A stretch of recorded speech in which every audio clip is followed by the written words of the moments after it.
कृष्ण हरे हरे हरे राम राम राम हरे हरे। बोलो श्री गुरु जी महाराज की जय, गुरु परंपरा की जय, अनंत अनंत कोटि वैष्णव वृंद की जय, सपार सद्गौर हरि की जय, गौर नित्यानंद प्रभु की जय, जगन्नाथ बलदेव सुभद्रा सुदर्शन जीव की जय, भक्त विघ्न विनाशन कारणी सिंहदेव की जय, भक्तराज प्रहलाद महाराज की जय, सर्वविष्टव्रता गिरिराज गोवर्धन जीव की जय, गोविंद गोपीनाथ मदन मोहन जीव की जय, ब्रजमंडल धाम की जय, ब्रजवासी भक्तवृंद की जय, ब्रजेश्वरी मधेश्वरी प्राणेश्वरी श्रीमती राधा रानी की जय, ब्रजदेवीगण की जय, समवेत गौरभक्त वृंद की जय, गौर प्रेमानंदी हरि हरि बोल।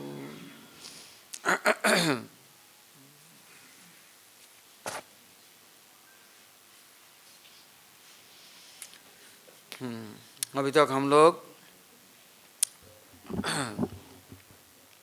अहितु की भगवत कृपा एवं गुरुवर्गों की कृपा से हम लोग कुछ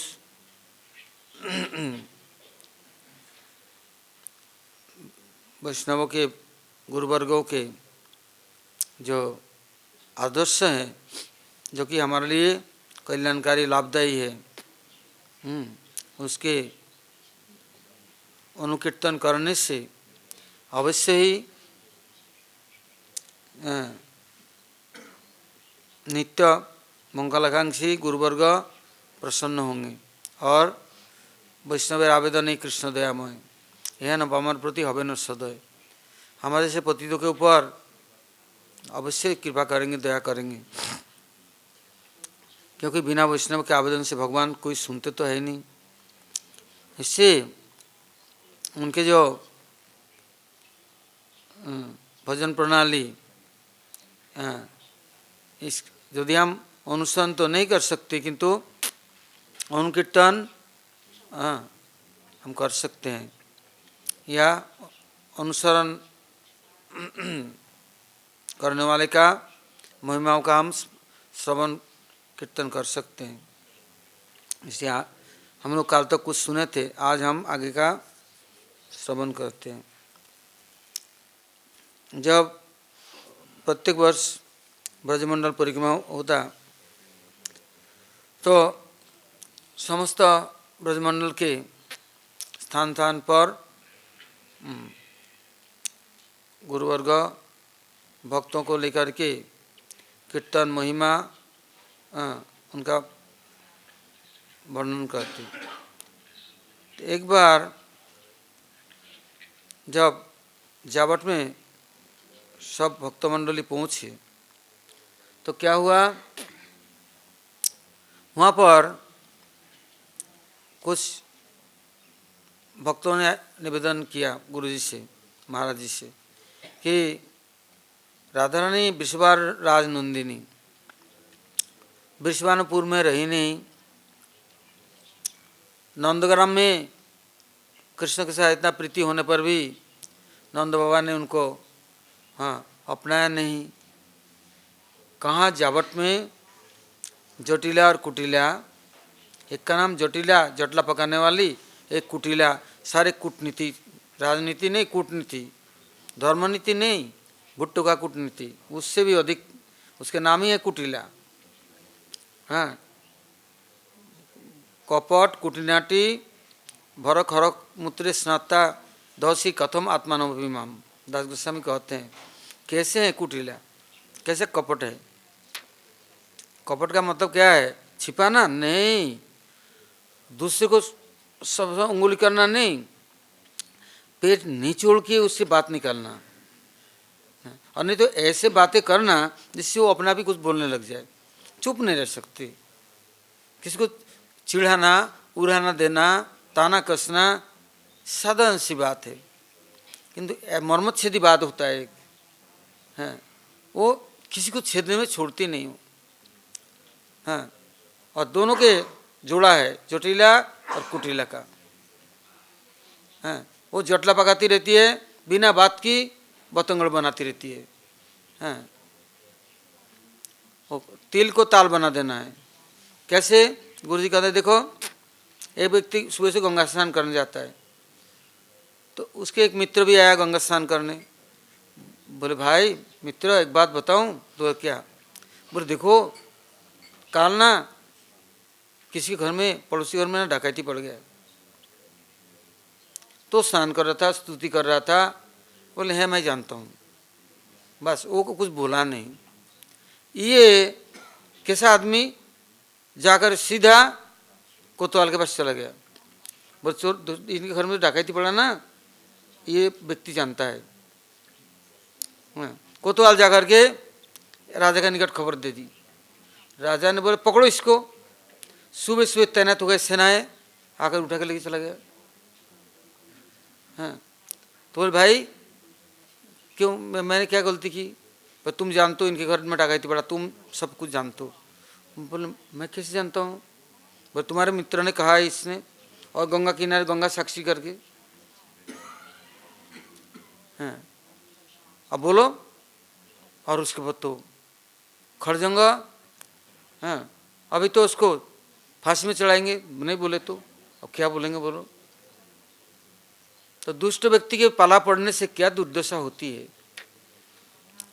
उसने टालने के लिए नहीं, वो बोला हम भी सुने हैं भाई, हम मैं जानता हूँ डकैती पड़ा है, तो बस जानते, ये बोला क्यों? जानते हैं, फिर जानते हैं सब कुछ।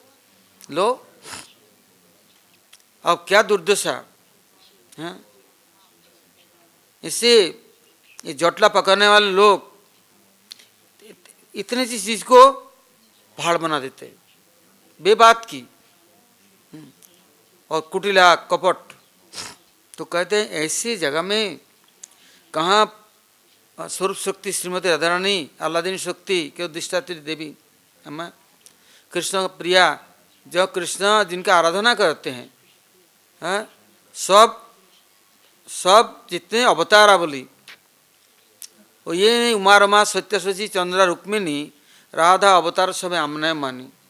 सभी लोग राधा रानी के चरण रेणु की वंदना करते, स्तुति करते हैं। ब्रह्मा से लेके, शिव से लेके, उद्धव से लेके, कोई भी ऐसा नहीं देवी देवता जो श्रीमती राधा रानी के कृपा का भिक्षा नहीं मांगते। जहाँ बरसाना नाम पड़ा, जहाँ वर्षा होता है, क्या बरसाना अर्थात कृपा बरसाते हैं। कैसे? जो सानु प्रदेश नीचे भिखारी की तरह सड़कों में बैठे रहते हैं, कब कृपा कटाक्ष से भाजनम, कब उनकी कृपा होगा। हैं, ब्रह्मा जी की कहते हैं मेरे बुद्धि तो मारी गई, 50 साल बीत गया, मेरा बुद्धि काम नहीं करता, कभी कुछ गलती करता रहता हूँ। हाँ, जानता हूँ सब, किंतु बुद्धि खराब हो जाता है। 4 शरण में के ऊपर, हाँ, श्रीमती राधा के चरण धूलि और गोपियों के चरण धूलि के लिए वो दानगढ़, मानगढ़, बिलासगढ़, भानगढ़, 4 शरण में 4 पहाड़ी के ऊपर में अपने विलास भवन बनाया राधा रानी का, कि उनके चरण धूलि तो पड़े, हमारी बुद्धि तो शुद्ध होए। उधर विष्णु पर्वत है, इधर ब्रह्म पर्वत है, हाँ, बीच में सांकरी खोर है। तो वो जो श्रीमती राधा रानी की इतना प्रभाव है, वैशिष्ट है, आज क्यों ये जोटिला कुटिला के हैं कैद में आकर कैदी की तरह फंसे हुए हैं। कभी भी उनके अंदर गुंजाइश नहीं है। सारा दिन पहाड़ नहीं, कितनी कितनी बातें वो सुनाती रहती है। तो गुरुजी मुस्कुराने, गुरुजी बोले देखो, एक तरफा जज के निकट जाकर के शिकायत करने से नहीं होता, हाँ, दोनों तरफ के वकीलों की बात सुनना पड़ता है, जज तब विचार करता है। आप लोगों ने सुन तो लिया इनके एक तरफा, अब दूसरे तरफ भी सुनो। क्योंकि जोटिला कुटिला के डर के मारे हवा भी वह नहीं प्रवेश कर सकता, इतना उनका प्रभाव। सब लोग उनसे घबराते हैं, डरते हैं, ना जाने किसको क्या कर डालेगा। तो राधा रानी वहाँ पर शांति से हाँ अपना सेवा करती रहती है। कैसे सेवा करती है? इतना सुंदर सुंदर मिठाई और वस्तुएं बनाती रहती है, कोई उनको डिस्टर्ब नहीं। वहाँ कुंदलिता, धनिष्ठा, ललिता, विशाखा जितने पहुँच गए बिल्कुल वो लोग हैं सुरक्षित है, कोई नज़र नहीं उठा सकता इन दोनों के मारे, हैं शांति से है। और अभिमन्यु, अभिमान का पहाड़, कंस के चमचे, वो तो और ज़्यादा है। उनके मारे चार दीवारी क्या, जंगलों में भी कोई एक खरगोश या बिल्ली या उल्लू भी नहीं प्रवेश करेगा। वो तो इतना ताकतवर और इतना दबंग है। जैसे था गोवर्धन मल्ल और ये अभिमन्यु, ये कंस के एकदम पक्का चमचे हैं, दाहिना बायां हाथ है। और दिन भर कहाँ रहता है? मथुरा में कंस के पास। शाम को आता है फिर सुबह चला जाता है। क्या लेके जाता है? दूध, दही, घी, मक्खन जितना होता है सब ले जाता है? नहीं। कौन सा? जो 10 दिन की बासी हो गया, खट्टा हो गया है, और जो कोई छुएगा ना, दूध फट गया हो, सड़ गया, और जितने सड़न भरा है, देखा कि ये कोई काम का नहीं है, तो उसको बुला बुला करके दे देता है, ले ले ले ले तेरे कंस महाराज के लिए ले जा। और वह मथुरा में जाते, वाह उनके कितना स्वागत और कितना धन्यवाद। क्यों? अच्छी चीज़ खाने वाले की तो कमी जगत में बहुत कम है, बहुत कम है। ऐसा लोग अच्छे खाने वाला मिलते ही नहीं। सड़े गले हैं, दुर्गंध, खट्टे हैं, और जितने फफूंद हो गया हैं, इन चीज़ों के ग्राहक बहुत मिलेंगे। अच्छा चीज़ जैसे विदेशों का एक नियम है, आज खाना बनाएगा, फ्रिज में धर देगा, 1 साल तक खाएगा, कभी कभी 2 साल तक खाएगा। उसको निकालेगा, गर्म करेगा, फिर खा लेगा, फिर एक दिन खोलेगा, फिर गर्म करे खाए। ऐसे कंस महाराज के नीति है, क्योंकि वो उनके भाग्य में नहीं है कि 3 टाइम गरम गरम बनाए, 5 टाइम बनाए, ताज़ा कुछ ही अपना भगवान को भी दिखाए। जो भगवान को देता ही नहीं, उनको क्या ज्ञान है? और उनको सड़े गले खाते खाते आदत पड़ गया। अंगूर नहीं खाएगा, अंगूर को सड़ा करके कीड़े हो जाएंगे, छटछट छटछट करेंगे, फिर उसको खाएंगे। एप्पल को सड़ा करके, एप्पल का उसमें गंदा ऐसे बबूल उठ रहा है, फफूंद हो गया, उसको तब उसको जो क्या सूप है, सूप पीते हैं। मैंने किसी को एक दिन पूछा, रात को कुछ भगवान के भोग बनाते हो? तो नहीं नहीं नहीं। तो मैं बोला, तुम लोग क्या खाते हो भाई? तो बोला, हमारे इंग्लैंड में हम लोग रात को सूप बनाते हैं। तो मैं, कैसे सूप बनाते हो? बोले, सब चीज़ उबाल लिया, दोपहर का भी बच गया, सब कुछ मिक्सी में पीस दिया और पानी में घोल दिया, गर्म पानी में और थोड़ा नमक डाल दिया, एक एक गिलास या तो एक एक कलश हड़िया पी लिया, बस हो गया, शांति है। हमें बहुत बढ़िया बात है भाई।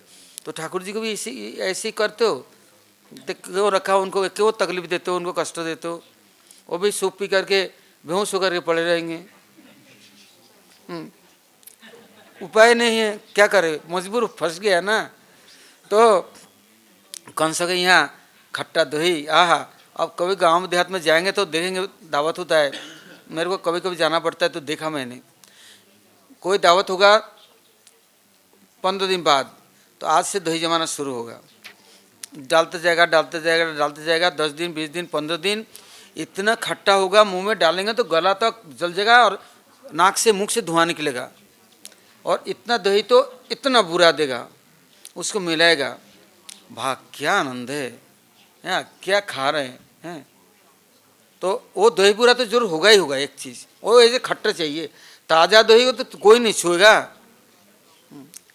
तो जटिला कुटिला कि जो बेटा है अभिमान का पहाड़, बलवान पहलवान ब्रज के घर घर में जाते हैं तो सब लोग क्या कहते हैं, जितने सड़े गले मक्खन और जो कुछ बेकार की चीज़ें सब उठा उठा कर धर देता है और भरता रहता है। आज तो बहुत चीज़ें इकट्ठे हो गए, वाह बड़ा खुश हैं। आज तो 5 क्विंटल 10 क्विंटल हो गए, वाह आज कौन से बड़े खुश हो जाएंगे। और जाके उनको दिखा दिया ना, वाह तुम मेरे टैक्स कलेक्टर बहुत बढ़िया कर वसूल करने वाला है, लाकर डाल दिया।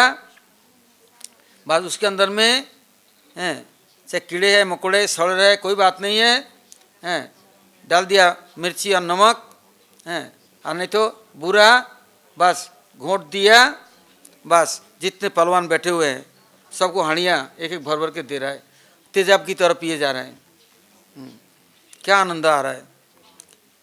तो इन बातों को अभी हमारा आलोच्य विषय नहीं है, किंतु हम कहीं और जाना चाहते हैं। जोटल्या कुटल्या की वर्णन करने से अधिक लाभ नहीं, किंतु हमें कुछ और वर्णन करना है।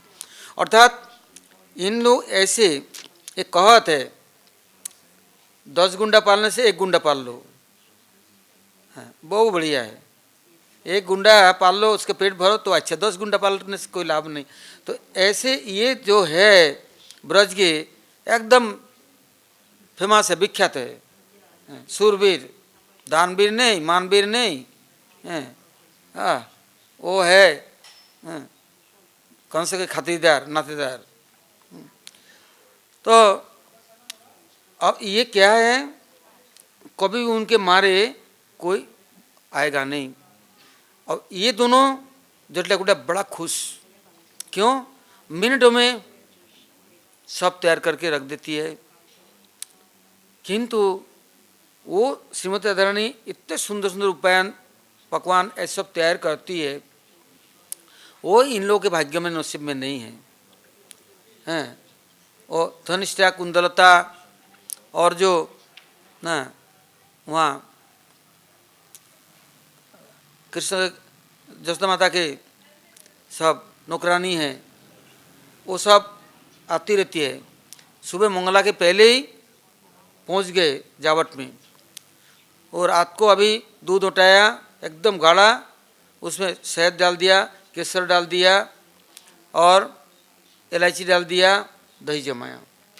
सुबह 3-4 बजे तक उसको लेकर के दही को चलाया, मक्खन निकाला, पीला मक्खन, हल्का, भारी मक्खन नहीं, हल्का वाला जो पहले आएगा एकदम, उसको लेके पत्तों के दोना बना करके और मिट्टी घड़े में पानी, ठंडा पानी में रख करके ढक करके भेज दिया जसोदा माता के निकट। जसोदा माता देखा सुबह सुबह पीला मक्खन बहुत सुंदर, कृष्ण अभी सो रहे हैं। जसोदा माता जा करके तौलिया ले ली, गीला कर लिया, गर्म पानी से निचोड़ लिया, पैर के तलवे पोंछ, पहले हाथ के तलवे पोंछा, मुंह पोंछ दिया और पैर के तलवे पोंछ दिया। कृष्ण थोड़ा आँख खोला तो देखा मैया है, आँख बंद कर चुपचाप सो गए। कि किसलिए बोलते इसके पैर में तो मिट्टी लग रहे हैं, हाथों में देखो रात को इन लोगों ने स्नान ठीक से नहीं कराया है, सारी सफ़ेदी और मिट्टी धूल, और चेहरा में कहीं लाल सिंदूर रोली, शायद इन लोगों ने क्या किया है। तो सारे शरीर को पूछा, कृष्ण बड़ा शर्मिंदा हो गया। और देखा बोल नहीं रहा है कुछ, गला सूख गया, मुंह को खोल करके मक्खन की डेला दे दी और मिश्री दे दी। मक्खन तो मुंह को गल जाएगा, अंदर जा रहा है, कृष्ण घूट ले रहे हैं और पी जा रहे हैं आँख बंद करके। जसोदा माता दिखा बड़े थके हुए हैं, नींद पूरी नहीं हुई, उनको चादर से ढक दिया, झरोके बंद कर दिया, बाहर आकर बोल दिया, ए बंदरी कखटी, बोलना नहीं, शांत बैठे, चुपचाप रहना, ए मोर बिल्कुल नहीं बोलना, तोता एक भी बात नहीं करना, आवाज़ नहीं करना। सखा लोग आ गए, ए चुपचाप शांत रहो, उदम नहीं करना, बिल्कुल शब्द नहीं करना, कहा नहीं अभी सो रहा है, अभी 9 बजे तक सोएगा, उठेगा नहीं। किंतु इतने में क्या हुआ, श्रीमती जी ने कितनी चीज़ें बना ली, तैयार कर ली, और उन लोग के लिए जोटल्या कुटल्या के लिए ऐसे ही उल्टे पुल्टे जो छूछ फूछ, जैसे बैगन काट लो तो उसकी डंडी, मिर्ची काटो तो उसके डंठल, हाँ, और करेला के छिलके और कद्दू के छिलके, हाँ, आलू के छिलके, ऐसे जितने होते हैं उसको लेके घोटपुट बना के और मिर्ची मसाला दे के चकाचक, हैं, खट्टाई फाटाई दे के बस तैयार कर दी। एक तो हमारा भूख कैसे हैं, पहले मक्खन तो निकाल ली, दूसरे मक्खन आता है भारी भारी, हैं, तो मक्खन निकाल कर ढेर कर दी। ओह, हमारी भूख कितना मेहनत करती है, रात को सोती भी नहीं है। अभी तो दूध उठाया, इतना मिठाई बनाया, तो मिठाई से बना लिया, जो चाशनी बच जाता है ना, उसमें आटा या थोड़ा बेसन भून बान कर घोल घाल करके एक थाली भी, एक बर्फी, एक पीला, एक काला, एक नीला, एक हरा, 10 बर्फी जमा दिया, कुछ लड्डू बना दिए, कुछ उल्टे पुल्टे, और असली चीज़ तो सब नंद भवन पहुँच गया। वहाँ उनको कोई बाधा देने वाला नहीं, और इतने खुश है जटिला कुटिला उनके प्रति, राधा रानी के ऊपर आँच नहीं डाल सकते, कोई नज़र नहीं डाल सकते, इतना रखवाली करती है, और सब समय उनके गुणगान से कभी तृप्ति नहीं, और सब समय सबसे कहती है, देखो काले का परछाई नहीं देखना, काले सांप बड़े विषैला होता है, एक बार डस दिया ना सब सर्वनाश हो जाएगा। इसलिए सखियों को कहते हैं नंद भवन जाए तुम लोग लेके जाना और लेके आना, पालकी में जाएंगे, पालकी में आएंगे, कोई उनके प्रति नजर न डाल सके। कितने खबरदार, कितने पहरा देते, कितना दिन भर, और सब सामग्री कष्ट नहीं हो, चंदन के लकड़ी काट करके इकट्ठा करके रख देंगे, गोबर के कांडा सूखा करके रख देंगे, बर्तन वर्तन मांजने नहीं देते जटला कुटला को, क्यों? सहेली जानती है इनको बिगाड़ने से तो काम बिगड़ जाएगा ना, भारी भरकम के ऊपर में और भार नहीं डालना है, तो उनको जाकर कोई पैर पलट देते हैं, पैर के नीचे तेल लगा देते हैं, मेहंदी रचा देते हैं, बोले मैं बड़ी बूढ़ी हूँ, अरे मैया तू काय की बड़ी बूढ़ी है, वो वहाँ कहते हैं रसिया में बोलते हैं बाबूस्का, तो जो उन बाबूस्का को जो देबुस्का बोल दोगे ना बूढ़ी को, बड़ा खुश, देबुस्का बोल दिया तो ऐसे ही कहते हैं अरे तू काय की बूढ़ी है, तेरा तो दांत तो अभी आया ही नहीं एक भी, अभी दांत उगेंगे ना छोकड़ी होगी, मतलब ऐसे उनको खुश करके रखते हैं, हाथ पैर दाब दिया, उनको कपड़ा धो दिया, उनको हाथ पैर में आलता लगा दिया, मेहंदी लगा दिया, नाखून में पॉलिश लगा दिया, और सुंदर साड़ियाँ पहना दी। ब्रज में से सफ़ेद साड़ी कोई नहीं पहनता, विधवा होने पर भी सब रंगीन पहनते हैं, उनको चूड़ियाँ लगा दी, क्योंकि सहेली तो सहेली है, उससे ऐसा मजाक और खुश करके रखते हैं। और नंद भवन से आते समय जितने उल्टे पुल्टे चीज़ें, टूटे बर्तन और जो बेकार की चीज़ें कोई काम का नहीं, सब वुग्गी भर के अभिमन्यु को दे देता है, ले जा, बाक्स से भर के नहीं, बैलगाड़ी बुग्गी भर के वो लाता है, लकड़ी भी लाता है, और मट्ठाओं का ढेर, सब कुछ लाता है वो मटकी भर भर के। तो इधर जटला कुटला को ये लोग इतना खुश करके रखे हैं, अपने आकर के प्रणाम करके उनके पैरों को तेल मालिश करके साफ सुथरा करे, धो के पैर दबा के उनको बैठा करके पहले भोजन, पहले सास का पूजा, फिर ननद का पूजा। जिस घर में सासन ननद की पूजा नहीं होता है वो घर में तो आग तो सब समय बरसता है। ऐसे पूजा करते हैं खुश करके, और इतना खिला देते हैं जिससे कि टस से मशहूर न सके।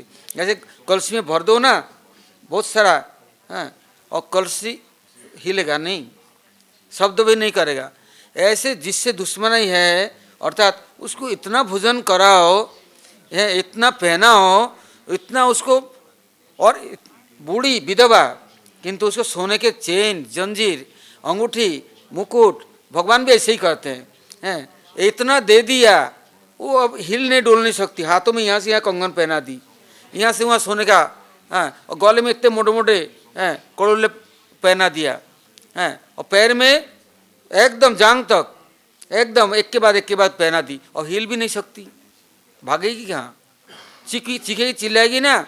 इससे उनको बढ़िया से बढ़िया चीज़ इतना पिलाते इतना खिलाते हैं वो तो। और फिर मैया सो जा, 10-20 सखियाँ पैर दबाने लग जाते हैं, मालिश करने लग जाते हैं, जिससे कि वो खुश, कुछ नहीं बोले।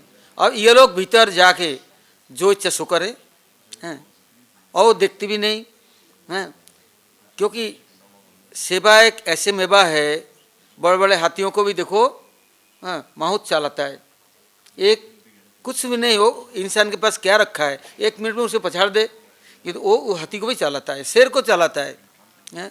तो ये बूढ़ी क्या है, बूढ़ी और छोकरी दो, इन दोनों को क्या चलाना है।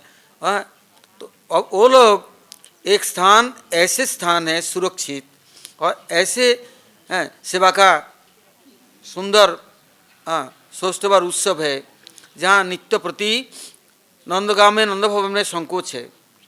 बरसाना में, विश्वानुपुर में आज़ादी चलेगी नहीं, क्योंकि माता पिता है, भाई है, दादी है, हैं, सबके सामने सब कुछ संभव नहीं है। और नंद भवन में भी संकोच के साथ, जबकि जसोदा माता सब कुछ समर्पण करके अपने को भी नौचार कर रखा है, फिर भी एक संकोच है। किंतु यहाँ पूरा छूट है। और कुछ मांगते हैं क्या, नहीं, पानी भी भर के लाएंगे सखियाँ, और गाय के दूध भी काट करके नंद भवन से लेके जाते हैं, वहाँ उनकी दूध नहीं लेते हैं। और मिठाइयाँ, श्रीमती राधारानी का रसोई, कैसा सुंदर अमृत निंदी और ऐसे सुगंध, वो तो ऐसे बावड़ी हो जाती है। अब कभी सीधा माया उनका चरण वंदना की, विश्वनाथ महाराज ने बहुत उपहार भेजा, खुश करके कपड़े लत्ते इतना सारा भेजा, और सब रंगीन और सुंदर से सुंदर सुनहरा, सोने चांदी के मड़े हुए, और कितना श्रृंगार भेजा सीधाम को। सीधाम को बोलते हैं मैं बहन को लेने आया, पिताजी ने भेजा, वो कुछ दिन के लिए जाएंगी, त्यौहार है, अभी हरियाली तीजा गया सावन का, हाँ, अब हम बहन को ले जाएंगे। बोले नहीं, ये नहीं जाएगी, तुम्हारे घर में जाके दुख उठाना पड़ेगा, पहाड़ी में चढ़ो फिर उतरो, हैं, और तुम्हारे यहाँ कोई सुविधा नहीं, सुजोग नहीं, हम तो अपने बहू को नहीं भेजेंगे। हमारे बहू को पूछो वो इतनी यहाँ कितनी खुश है, कितना प्रसन्न रहती है, और तुम्हारे वहाँ जाकर के पतली दुबली हो गए, काले पड़ कर तब आते हैं, हम बहू को नहीं भेजेंगे। तुम्हारे यहाँ खाने के लिए क्या मिलेगा, हमारे यहाँ देखो, हमारे भंडार देखो, ऐसा तो विश्व में कोई भंडार है ही नहीं। जो जावट में है, कहते हैं ब्रज में 4 बट है, एक जावट, एक भांडी बट, एक सिंगार बट, अक्षय बट, 4 बट है। बोले ये जो जावट है, इसके नीचे क्या है, अक्षय भंडार है। हमारे बरगद और पेड़ों में फल लगता है, हमारे पेड़ों में फल नहीं लगता, कि हमारे फूल नहीं लगते, कि हमारे पेड़ों में अमृत की वर्षा होता है। तुम भी यहाँ रहो, तुम्हारे बाप को भी बोल दो यहाँ आ जाए, सब ही आकर के यहाँ रहे, कितना प्रसन्न रहेंगे, कितना खुश रहेंगे। ये तो हमारे यहाँ तो बिना वर्षा का वर्षा होता है, हैं, और सर्दी गर्मी भी यहाँ प्रवेश नहीं कर सकता। और यहाँ बसंतराज विराजमान है, यहाँ सबके चेहरा देखो कितना खुश है। और यहाँ के सभी लोग सुबह से आकर के लाइन से कितना देवी देवता परिक्रमा करते हैं, स्तुति करते हैं, वंदना करते हैं, भीख मांगते हैं दरवाजा में। हम बहू को बोलते बहू थोड़ा भिक्षा दे दे, बोले हम नहीं भिक्षा देते। तो बोले भिखारी आया, हाँ, सड़क में खड़े हैं दरवाजा में, भिक्षा दो। तो जटिला भी ले आई, कुटिला भी ले आई, सोने के थाली भर भर के भिक्षा। बोले हमने विधवा के हाथ का भिक्षा हम नहीं लेते, विधवा के हाथ के कोई भी वस्तु पवित्र नहीं होता है, हैं, इनके छुआ हुआ पानी भी नहीं पीना चाहिए, क्योंकि पापीन है, क्योंकि पाप के मारे तो पति को मार डाला, खा डाला, हाँ, अब बन गई विधवा, तो इनके हाथ का कौन खाएगा? हैं, इनके छुआ हुआ कोई चीज़ नहीं लेना चाहिए। तुम अपने बहू को बोलो, वो भिक्षा देंगे। वो कहती है मैं पुरुष की और किसी की नज़र शकल नहीं देखना है और न शकल दिखाना है। मैं घर से बाहर तो कभी निकलती नहीं है, असूर्य स्पर्शा, मैं कभी चंदा सूरज को तो दिखा नहीं, अपने घूंघट के आड़ में अंदर में रहती हूँ, मैं बाहर नहीं जाऊँगी। तो बोले बेटी बहू, हमारे बेटे के लिए अभिशाप बद्दुआ मिलेगा, हमारी गाय दूध नहीं देगी, ये साधु संत भिक्षा लेने आया, यदि नहीं देगी, ब्राह्मण आया तो हमारा बहुत अकल्याण होगा। बेटा दे दे, भिक्षा दे दे। बोले आप दे दो। बोले मेरे हाथ का लेंगे नहीं। ये बोटू ब्रह्मचारी ब्राह्मण बालक आया भिक्षा लेने, अब हमारे हाथ तक तो लेंगे नहीं, तो मैं तो जाऊंगी नहीं। और किसी दिलवाओ नहीं, तू ही देगी और तेरे को आशीर्वाद मिलेगा, हमारे घर फल फूले होगा। क्या फल फूल होगा? हाँ, अभी तो फूल भी नहीं फल भी नहीं, हाँ, तो हमारे घर फले फूले होगा, हमारे घर हाँ हरा भरा होगा। बेटा चल, कितना पैर पकड़ लिया, चलो एक बार बाहर जाके देखे, घूंघट के आड़ में देखे चलाना और आशीर्वाद मिल जाएगा तुझे। और वहाँ बैठे बैठे क्या स्तुति कर रहे हैं खड़े खड़े, हैं, केवल मंगलम भवतु कल्याण भवतु नहीं, ओ झड़ी लगाकर राधा रानी की स्तुतियाँ हो रहे हैं। कैसे स्तुति हो रहा है जिसकी अब खुले मैदान में तो वर्णन करना संभव नहीं है। यदि कभी घरोदा में ऐसी जगह में मिले तो कभी दो चार शब्द निकल भी आए। क्या स्तुति! ओ श्रीमती सब सुन रही है, हृदय पिघल रहा है, निकलूं किंतु नहीं निकलना है, जाना नहीं है, थोड़ा और छकाना है और देखना है कब तक ठहरते हैं, कब तक इंतज़ार करते हैं। किस लिए? कि मेरे को प्रवेश तो मिले, दर्शन तो मिले, कृपा तो मिले। हैं, अब जोटला कुटला का प्राण संकट हो गया, क्या करे, हमारा तो बर्बाद हो जाएगा। ऐसे दिव्य, ऐसे तेज, हैं, बोली के दरबार में बामन देव आया था, इतना तेज, और ये तो बामनों का बामन है, 12 बामन है, एक बामन नहीं है। कितना तेजियान है और कितना सुंदर है, इन लोगों ने कभी दिखा भी नहीं आज तक, हैं, इतना प्रभावशाली। अरे बहुत चल, तेरा पहिया पड़ता हूँ, अब कभी कुछ बोलूँगी नहीं, हैं, आज भिक्षा दे दे, हैं, अब कभी हम भूल करके भी कसम खाती हूँ, अब कभी किसी को भी कुछ बोलूँगा नहीं, हैं, तेरे बदनामी कोई करेगा ना जान ले लूँगी, किंतु हम किसी की सुनेंगे नहीं। बहुत कसम खाया, हाँ, किंतु राधा रानी आना नहीं। ललिता विशाखा को पैर पकड़ा, सब धनिष्ठा कुंदलता को पकड़ा, अरे बहू को थोड़ा लेके आ, भिक्षा दे। कब से ही ब्राह्मण देवता दरवाजे में खड़े हैं।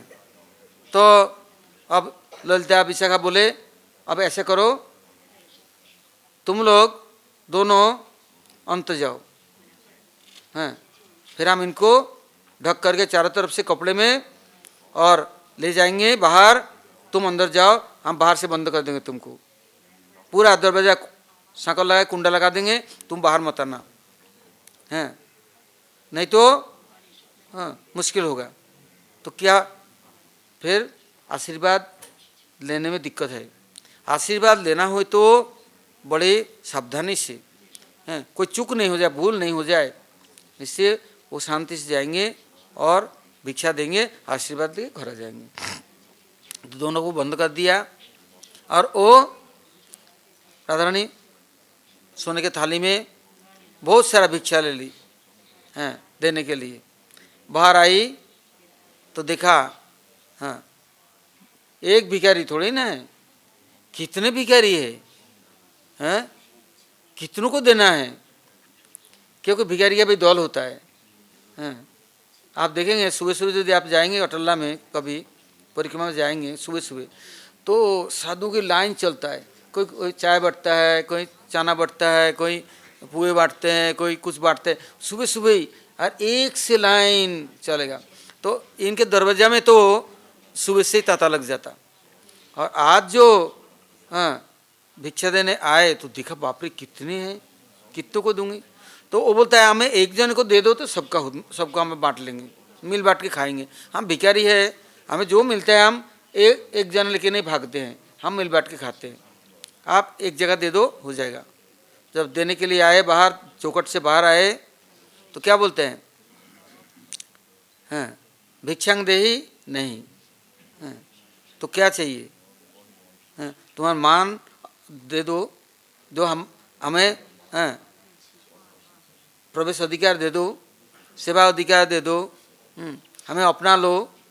हाँ, बोले कैसा भिखारी है, क्या बोलता है, हाँ, मुझे स्थान दे दो, मान दे दो, तुम्हारा मान दे दो, और था मुझे अपना लो, हैं ये भिक्षा दो।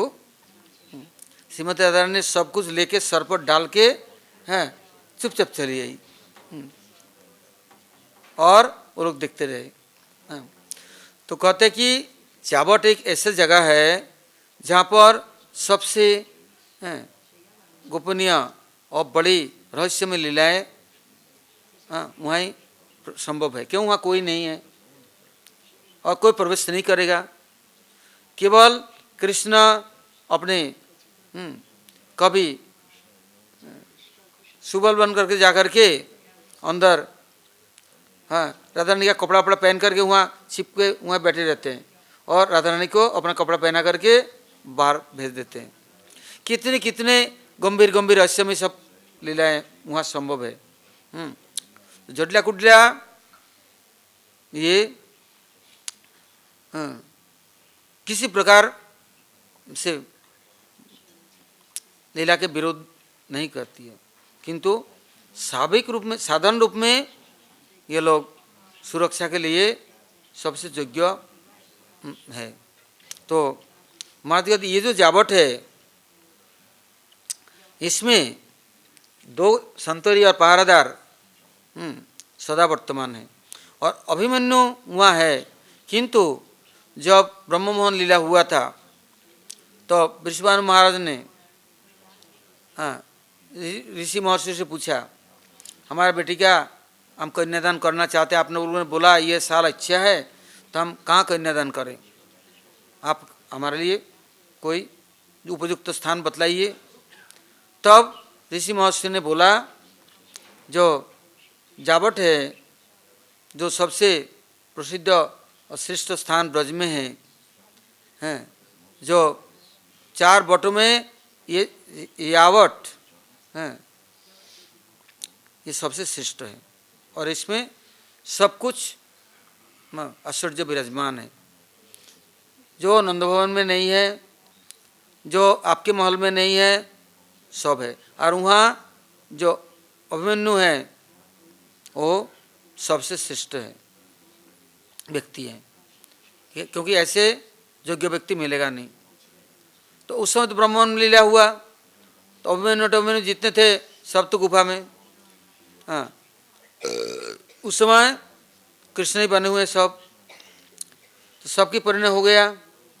जब 1 साल बाद ये लोग घर लौट के आए तो कृष्ण से कहते हैं, अरे भैया कल जब शाम को हम घर गए तो देखा हमारे घर में हैं एक एक देवियाँ हैं, और हमारे घर वाले औरों से सुनता हूँ कि ये हमारे विवाहित पत्नी है। तो हमने तो विवाह करा नहीं, कहाँ से आ गया हैं, कैसे पहुँच गया हमारे यहाँ, हम देखा भी नहीं कभी, जानते भी नहीं, सोचे भी नहीं कभी, हमारे मन में भावना भी कोई ऐसा नहीं, ये कहाँ से आए। तब कृष्ण ने बोले, देखो जब अगासुर के मुंह में तुम लोग प्रवेश कर गए ना, और तुम तो सब जहर से हैं तुम्हारा होशवास उड़ गया, तुम मर गए। अब मैंने जैसे तैसे करके तुमको बचाया और बचाकर घर भेजा, किंतु तुम लोगों को तो मालूम नहीं ये जो विष है तुम्हारे सारे शरीर में समा गया।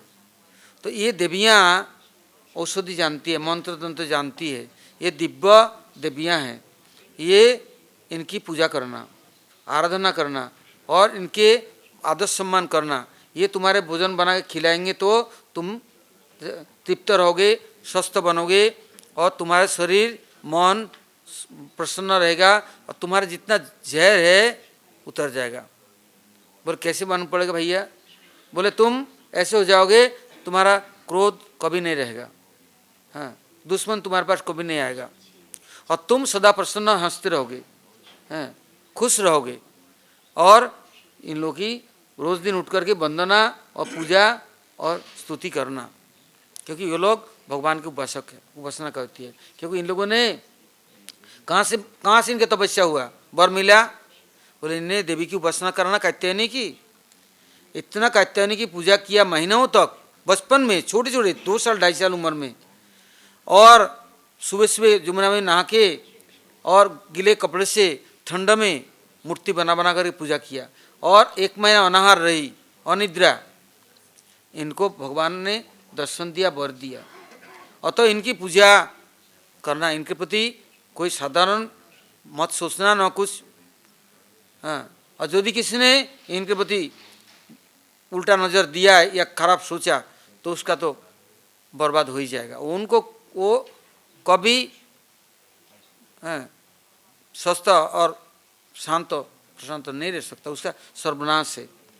तो कृष्ण की इन बातों को सुनकर के और फिर जब भगवती पूर्णमासी के पास पहुँचे, नांदीमुखी, जोगमाया, वृंदा, फिर ऋषि महर्षि, सब लोगों ने बोल दिया तुम लोग कई बार मरते मरते बचे, केवल अगासुर नहीं, कभी धनुकासुर आया तो, कभी केसी आया तो, कभी तीनावर्त आया, कितने असुरों से तुम्हारा बचाव हुआ। अब तुम्हें सदा रक्षा के लिए इन देवियों की आराधना करना, उपासना करना। तब से अभिमन्यु भी कभी घर में प्रवेश नहीं किया। वो बाहर में बगीचा में खटिया के ऊपर रहता और उसके हाथ में डंडा रहता पहरा देने के लिए। और देखते कितना सुबह से शाम तक सब ऋषि महर्षि तपस्या आते दर्शन करने, भिक्षा लेने और स्तुति करते हैं, वंदना करते हैं विश्वमानु कुमारी की, और उनकी कीर्तन करते हैं। बैठ करके घंटों घंटों तक वहाँ कीर्तन चलता है। अभिमन्यु देखता है सचमुच से विश्वमानु के लाडली कैसे आराध्या और पूज्य है। और ये नहीं, हमारे माता बहन रोज दिन इन लोगों को भोजन कराते हैं, भिक्षा देते हैं और सब प्रसन्न हो जाते हैं, कोई दुखी नहीं हो रहता हैं। जो एक बार जावट का नाम भी ले लिया वो खुश हो जाता है, हाँ, सब प्रकार से प्रसन्न हो जाता है। उनको कोई रोग शोक आता है, दुखी रोगी, दुबले पतले, कांटा, शरीर में हड्डी है, कुछ नहीं है। अब यहाँ आकर के हमारे माँ और बहन का जो प्रसाद भोजन कराती है, खाते हैं, जाते समय मस्त चंगा होकर जाता है। कितना हमारे माँ के बहन में कितना गुण है। और जो विश्वमान राज नंदिनी वो ऐसे प्रसाद बनाती है, उसी सुगंध से सारे चारों तरफ सब लोग झूमते रहते, नाचते रहते हैं, कैसे सुंदर। और जब से ये आई हमारे यहाँ फलों से, फूलों से, दूध से, दही से, अन्न से और धन दौलत से कोई कमी नहीं। ब्रज में कभी कहीं नंद भवन में सुबह शाम कृष्ण के साथ सखा लोग भोजन करते हैं, ऋषि महर्षि जाते हैं नंद भवन में। आज जावट में सदा छत्र चलता है, कभी बंद नहीं होता। कभी एक मुहूर्त काल के लिए वहाँ का जल, फल फूल, कंदमूल, मिष्टान्न, कोई भी चीज़ की कभी टोटा नहीं, घटा नहीं है, और असीम अनंत है। और ऐसा कोई है नहीं कि जावट में कोई पहुँचे नहीं, परम अमृत।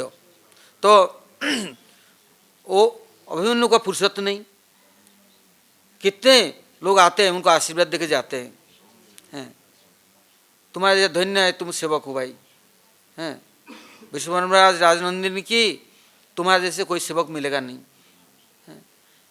सब में जिम्मेदारी होता है, किंतु जिम्मेदारी को निभाने वाला भी तो कोई हो। केवल सब संपत्ति भगवान देते हैं, सबको देते हैं, देने से वो अपना समझते हैं, छिपाते हैं, भोग करते हैं। आज जो इससे मुक्त है, उन वस्तुओं में आसक्त नहीं, भोग नहीं करता है, तो भगवान को क्या देंगे? भगवान कहते हैं मैं वहाँ ऋणी बन जाता हूँ। तो यहाँ बृषभानुपुर से, नंद भवन से, चारों तरफ से जावट में सब चीज़ आता है, किंतु ऋषि महर्षियों के लिए नहीं, समस्त प्राणी मात्र के लिए यहाँ श्रीमती राधा रानी के दरबार में से मुक्त हस्त में सब वितरण करते हैं। तो जटिला कुटिला किंतु किसी को अंदर नहीं प्रवेश करने देते, कोई संभव नहीं है। सुबह सुबह एक दिन बंदरी आ गई और आकर के उसके भंडार में पहुंच गए। एक नहीं, बंदर चलते हैं ना एक साथ में टोली, एक आ गया कि नहीं, और कहाँ से घुसेगा कोई पता नहीं, छप्पड़ फाड़ के हो, शायद वो जहाँ झरोका है वहाँ से हो, दरवाजा के नीचे से हो, घुस गई एक तो सबरी घुस जाएगा। अब घुस गए और खाने लग गए, चिक चिक करने लगे। खाएगा तो चुपचाप खाएगा नहीं, चुपचाप कर चोरी, बिल्ली चोरी से खाते हैं, लोमड़ी चोरी से खाते हैं, किंतु बंदरी, ये बंदर चोरी से नहीं खाते। वो खाएगा, फैलेगा, टूटेगा, चिक चिक करेगा, हंसेगा, उछल कूद करेगा, मस्ती करेगा। वो ऐसे मस्ती करने लगा, उसके रसोई रसोई सबरे तसनस कर दी। वो बुलाने लगे, यार आयन, अभिमन्यु आ जा, देख देख बंदरी। अब वो बंदरी भगाने के लिए वो आया तो उधर गए तो एक टोली और घुस गया, और ये दोनों आई तो भगाने के लिए और एक दूसरा घुस गया, कुटिला गई तो फिर और एक घुस गया। कृष्ण ने सबको बहुत दूर तक भगा दिया, मैं राधा रानी की इच्छा से, और दोबारा कृष्ण सखाओं को लेकर के सबरे आ गया। कृष्ण अंदर चला गया, सखा लोग बाहर रह गए।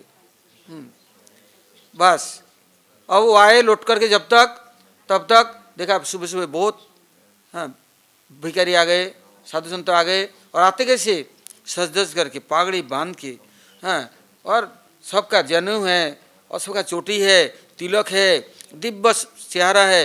बस सुबह सुबह परसदारी चल गया। क्या गरम गरम जलेबी, कचौड़ी, और सुंदर सुंदर बर्फी, नई सीरा, हलवा, दूध से सूजी घी से भून करके दूध से सीरा बनाया। ओह क्या परिवेशन हो रहा है। ये सब चीज़ सेवा परिपाटी अभी भी कुछ कुछ देखा जाता है, जैसे श्रीनाथ जी में, नाथद्वारा में, जयपुर में गोविंद देव जी में।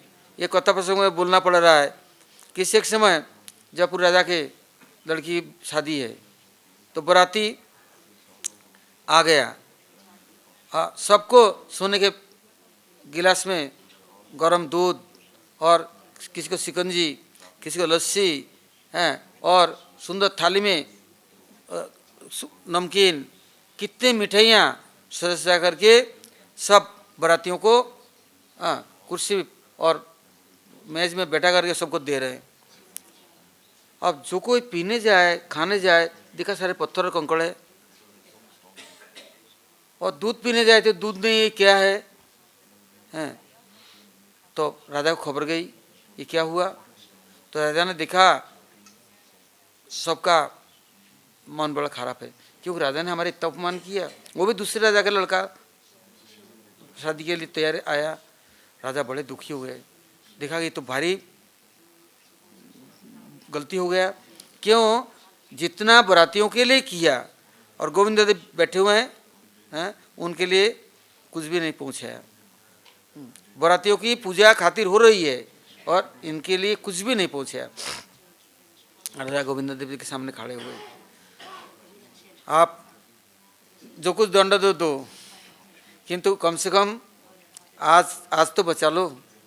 हमने गलती किया, हमारे सेवकों ने गलती किया, आपको नहीं पहुँचाया। एक थाली, एक गिलास दूध भी नहीं, एक थाली में नमकीन भी नहीं, मिठाई भी नहीं, बरातियों को पहले दे दी। अब सब पत्थर कंकड़ और दूध नहीं, ये क्या बताए, और गाली तो नहीं देते हैं, बहुत उल्टा पुल्टा चीज़। तो अब वो लोग जब देखा हमारा अपमान हुआ है दूसरे राजा के, वो लोग सब उठ करके चल करके गोविंद देव मंदिर के सामने आ गए। और गोविंद देव के पुजारी क्या कर रहे हैं, गोविंद देव ने आदेश दे दिया, अरे इतने सारे बाराती आए हैं, सबको प्रसाद दो। केवल लड्डू नहीं, आज भी रोज दिन 56 भोग होता है। 12 महीना घेवर फेनी होगा, 12 महीना कचौड़ी, 12 महीना मालपुए। कोई भी ऐसी चीज़ नहीं कि 12 महीने। क्यों? गोविंद देव जी को मालूम है बाराती आया है, राजा की बेटी, सबको वहाँ ही पुजारियों ने, सेवकों ने दिया। देख के हैरान, आज वहाँ क्या हुआ और ये क्या हुआ। कितने दूरी भी ज़्यादा नहीं, 200 मीटर की दूरी है, हैं राजभवन। ओ कैसा खातिरदारी, ऐसा सुगंध जल, चरण में तो केवड़ा, और तृप्त हो गए गोविंद देव को देख करके और उनका प्रसाद पा करके, और सब नाचने लग गए। राजा देख करके, जय हो प्रभु, लीलाधारी हैं, अपमान भी तुम ही कराओ और मान भी तुम ही दो, हैं, धन्य है। तब से राजा का ऐसा शासन हुआ, ऐसा आदेश हुआ, कोई भी वस्तु, पानी पियो नहीं, कोई भी वस्तु बनेगा या हमारे पास आएगा, पहले गोविंद देव जी के लिए, इसके बाद और किसी के लिए। उस दिन से राजा ने नियम कर दिया, 56 भोग रोज होगा, सेवा में त्रुटि नहीं होनी चाहिए, और कोई भी इतना वस्तु उनको दिए बिना पहले नहीं खाएगा। तो गोविंद देव तो मस्त हो गए, उनका तो सब कुछ हो गया। और गोपीनाथ क्या करते हैं? गोपीनाथ देखते हैं कि मंदिर के बाहर में दुकान है, मिठाई बनाते हैं, बर्फी रोज दिन, राबड़ी, रात को रसगुल्ले, चमचम, गुलाब जामुन बनाते हैं। तो रोज दिन 10 बजे 11 बजे हलवाई लोग रात को एकांत में ये सब बनाते हैं, दिन में संभव नहीं, बेचते हैं, बनाता है। एक आता है रोज दिन बच्चा, बोलता है ए बर्फी जमाया, अभी दे 250 ग्राम दे। तो पैसा कौन देगा? तू रोज आएगा तो कौन देगा, तेरे को खिलाएगा कौन? अच्छा, हाथ से कंगन खोल दिया, ले रख ले, मीठे में खाऊंगा, और जितना बनेगा पहले मैं खाऊंगा, इसके बाद तू बेचियो। अब वो महीना में इकट्ठा पैसा दूंगा। अब जब महीना हो गया तो पैसा दे। तो पहले तो कंगन खोल दिया, फिर दूसरे हाथ का खोल दिया दूसरे महीना में, हाँ, फिर बोले, फिर तीसरा महीना आया तो बोले वो अपना अंगूठी था, अंगूठी खोल दिया। अब फिर रोज मिठाई खाना है, अब बड़े से बड़े खाना है, और वो दुकानदार भी बड़े मज़े से चाव से और बनाता है। अब देखा कुछ तो जेवर रहा नहीं, तो हमने भोग का जो थाली है उसको ला के दे दिया, कटोरी भी दे दिया, हैं, मिठाई मुझे खाने ही खाने हैं। और सुबह सुबह एकदम 4 बजे 3 बजे, अभी भी हम परिक्रमा जाते हैं गोवर्धन देखता हूँ, 3 बजे कचौड़ी बनाना शुरू हो जाता है, जिलेबी शुरू हो जाता है, हैं। और ये लोग अच्छे हैं 10-20 वाले, जो बनाते हैं पहले मुखराबिंद में आरती के अभिषेक होता है, अभिषेक के बाद ही तुरंत भोग में आता है, एकदम देसी घी के कचौड़ी जिलेबी देखो तो वहाँ भी ठाकुर जी सुबह सुबह फिर पहुँच जाते हैं। अब हमने कटोरी मोटरी सब कुछ दे दिया, और पुजारी देखते हैं न तो कटोरी है, न तो थाली है, न तो जेवर है, कुछ भी नहीं है।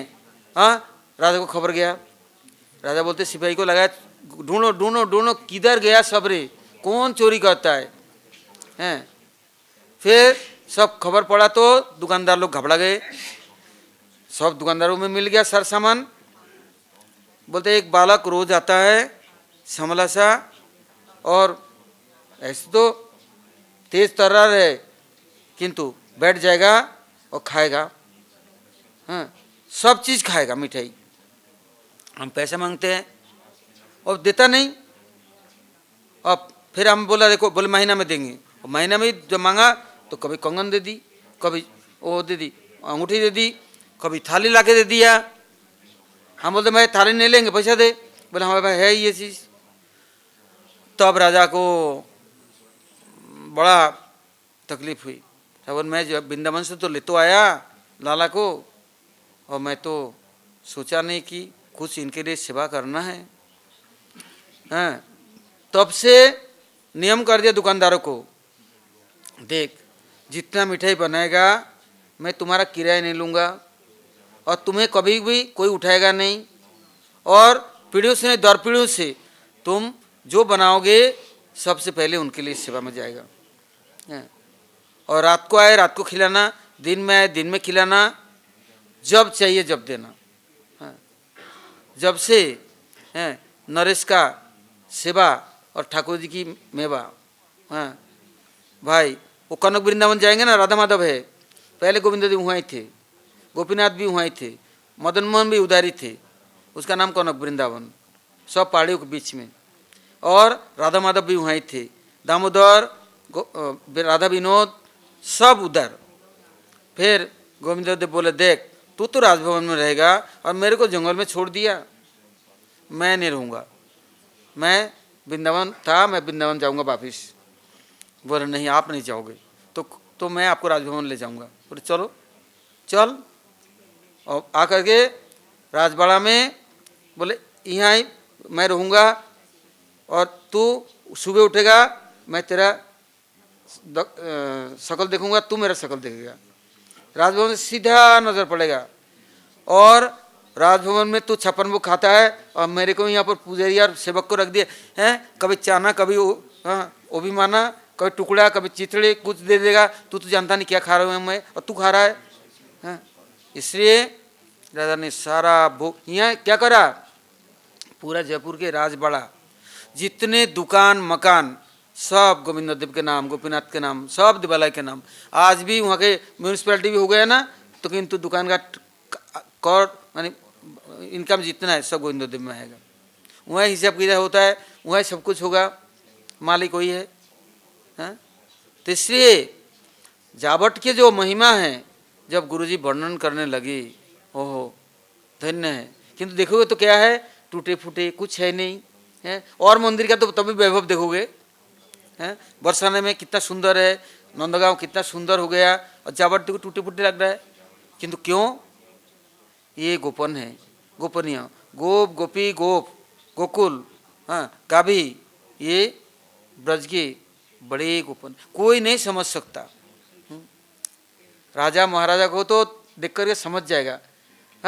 और वो हमारे कन्हैया कलुआ, कपड़े नहीं है, एक टुकड़ा पहन ली, सर में पगड़ी बांध दी रस्सियों से गाय के, जा रहे हैं, बोले भाई धूल मिट्टी से भरे हुए हैं, कौन जाने, इससे ब्रह्मा भी चक्कर में पड़ गए। एक भगवान कैसे हो सकता है, कैसे भगवान हो सकता है, झूठन खा रहा है दूसरे की, खिला रहा है, मुंह से खींच के खा रहा है, और हाथ में दही है चावल है मिट्टी धूल में उसको भी खा रहा है, ये कैसे भगवान हो सकता है।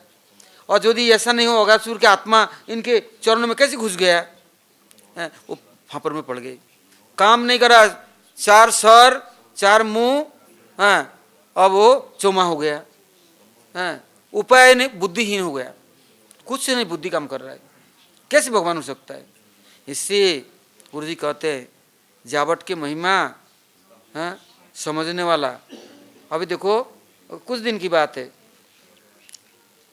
गुरु जी के एक शिष्य सन्यासी, वो कहाँ शरीर छोड़ा, हैदराबाद में हॉस्पिटल में, और जाने के पहले क्या लिख के दिया, शिष्यों को बोल दिया, लिख के दिया कि हमारा समाधि जावट में होगा।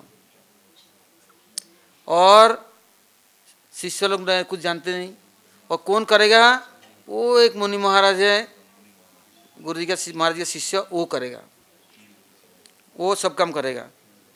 तो मुनि महाराज तो आए नहीं हमारे यहाँ, सब वो उनके सन्यासी को भी ले आया अर्थी को, और आकर के तो वो तो नए नए कुछ जानते नहीं, देखो। और गुरु जी की इच्छा थी, और कैसे हो सन्यासी, कैसा ममता, हम ब्रह्मचारी को सन्यासियों को भेजा जावट में, जाके दिन इतना ठंडा दिन रात करके, जमीन भी खरीदा नहीं, किससे ले लिया, फिर महाराज लोग समाधि दिया, उनका स्नान तिलक उनका सब कुछ करके वस्त्र वस्त्र पहना कर सुंदर रूप से समाधि हुआ है।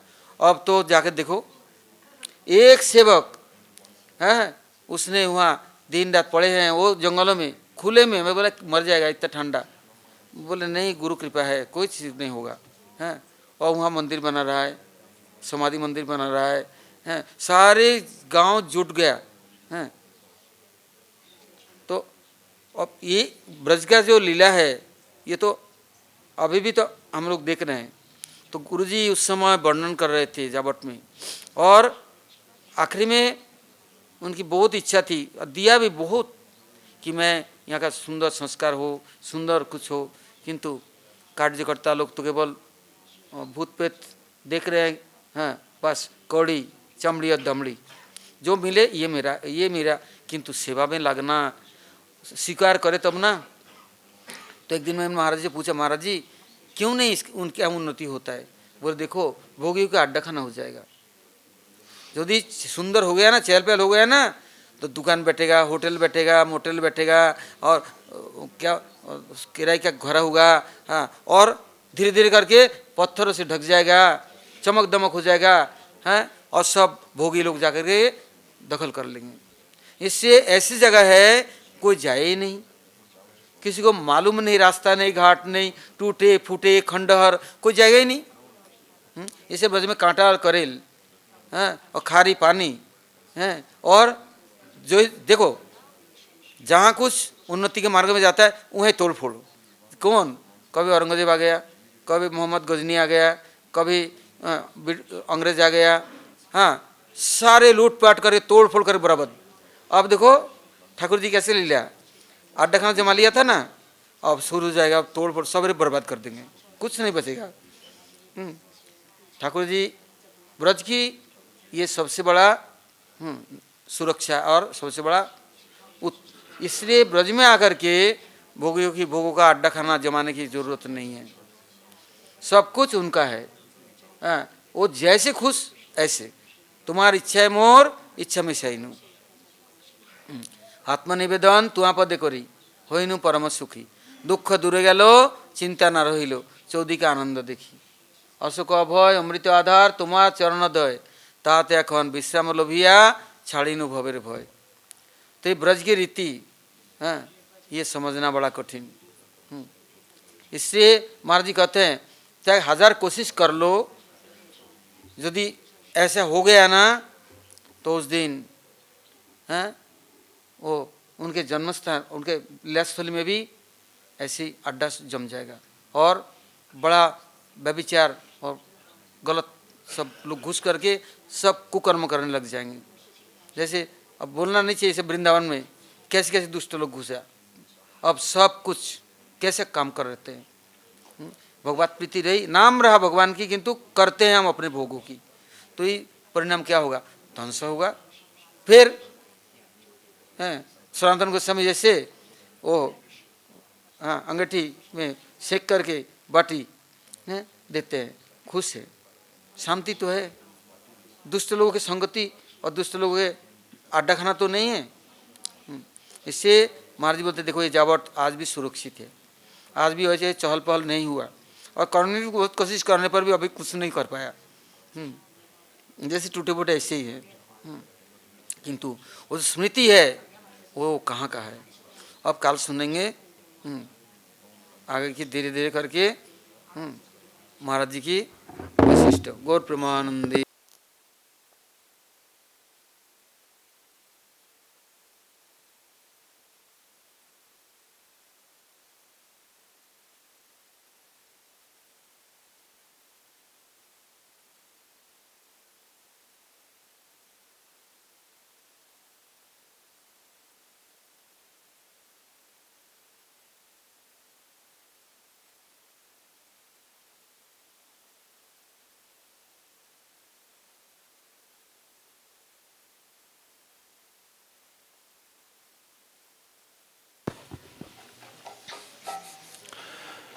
सर्वस्व तोमार चरण संपिया, पड़ेछि तोमार घर, तुमी तो ठाकुरा तोमार कुकुरा, बोलिया जाना हमरे।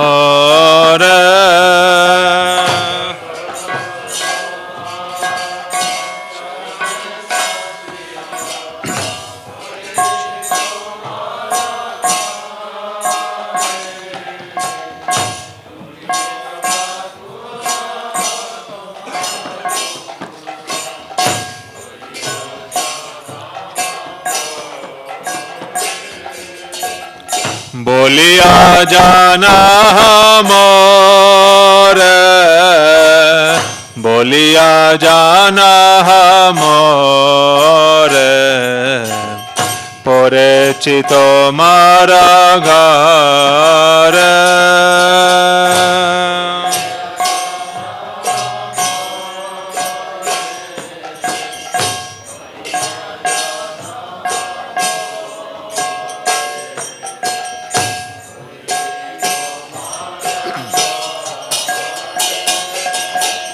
বান্ধিয়া নিকটে আমার পালিবে রহিব তোমার দ্বারে প্রতিপজনের আসিতে না দিব রাখিব গারের পারে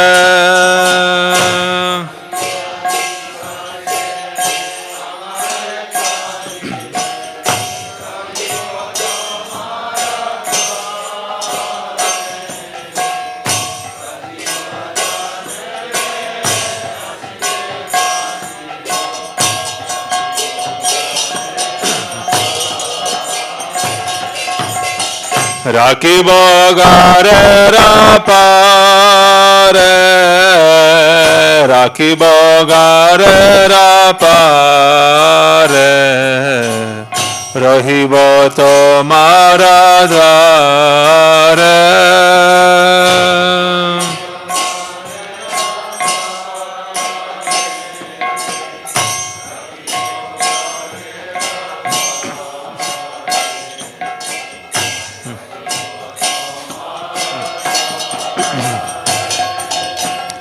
तव निज जन प्रसाद सेविया उच्छिष्ट राखिबे जा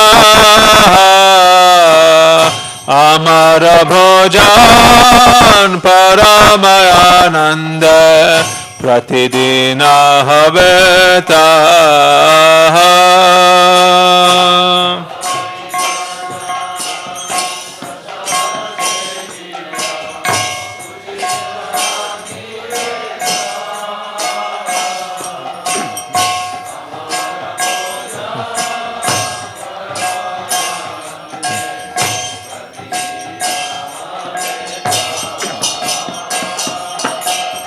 प्रतिदिन हवे ताहा प्रतिदिन हवे ताहा उच्छिष्ट राखिबे जाहा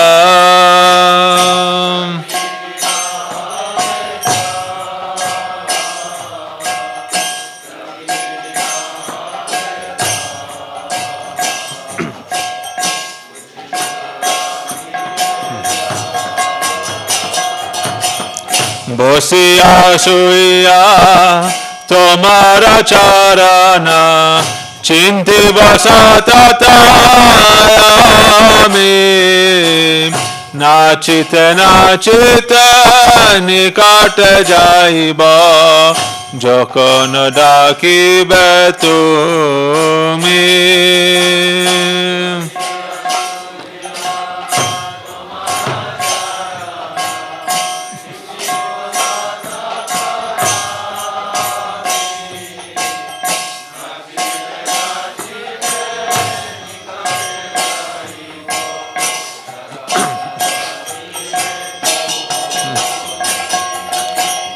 যখন ডাকিবে তুমি যখন ডাকিবে তুমি চিন্তিব সতত আমি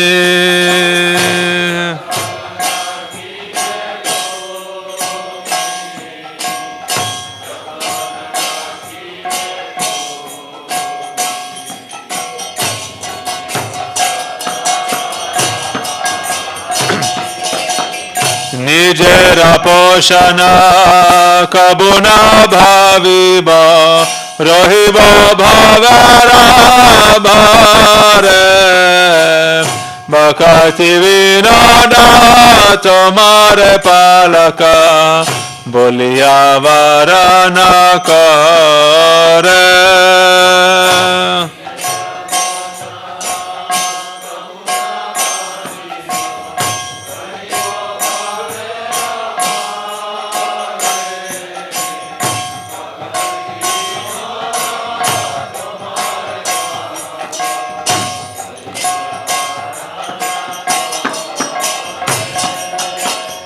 बोलिया वरण करे बोलिया वरण करे रहिब भावेरा भारे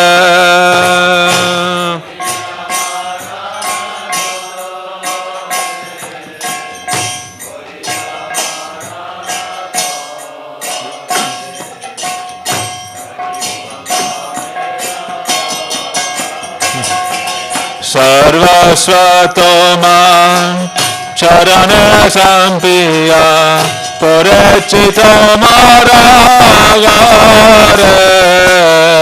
पुनित ठाकुरा तोमार कुकुरा बोलिया जाना हमरे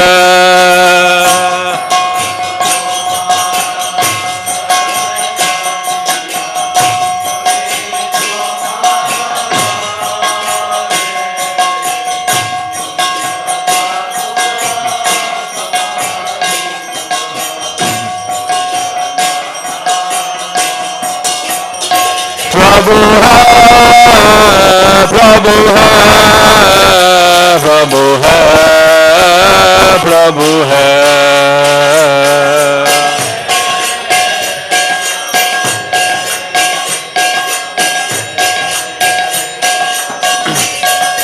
ठाकुर भक्ति विनोद ठाकुर भक्ति विनोद भक्ति विनोद ठाकुर भक्ति विनोद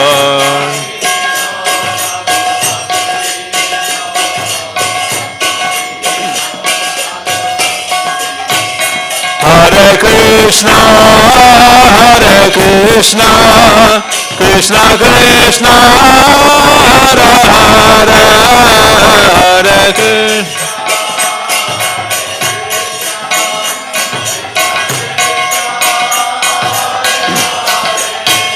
हरे राम राम राम हरे हरे हरे राम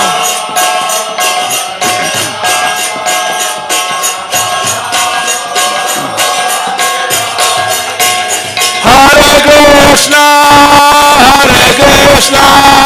कृष्णा कृष्णा हरे हरे हरे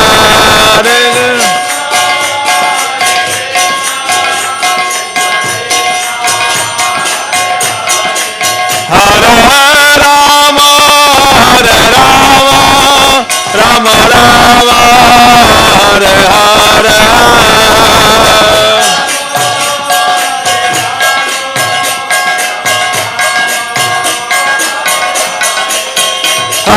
कृष्णा कृष्णा कृष्णा हरे हरे हरे राम राम हरे हरे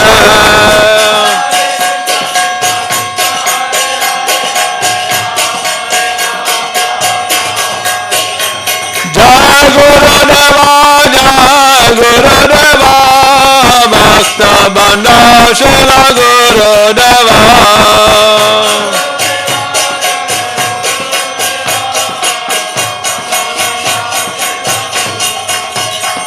जय सच्चिदानंद जय गौरा हरे जय सच्चिदानंद जय गौरा हरे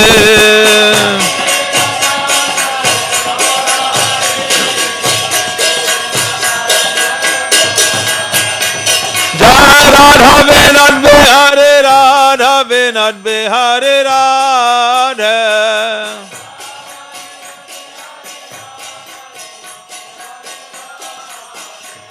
जय Radha Vinod Bihari Radha Vinod Bihari Radha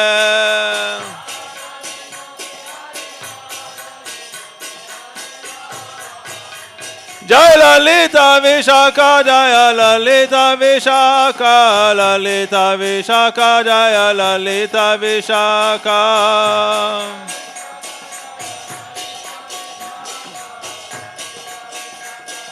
Nitai Gaura Haribal Haribal Haribal Nitai Gaura Haribal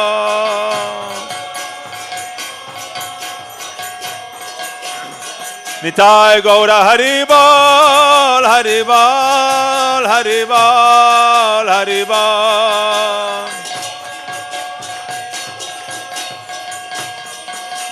Nitai Gaura Haribal Haribal Haribal Haribal Haribal Nitai Gaura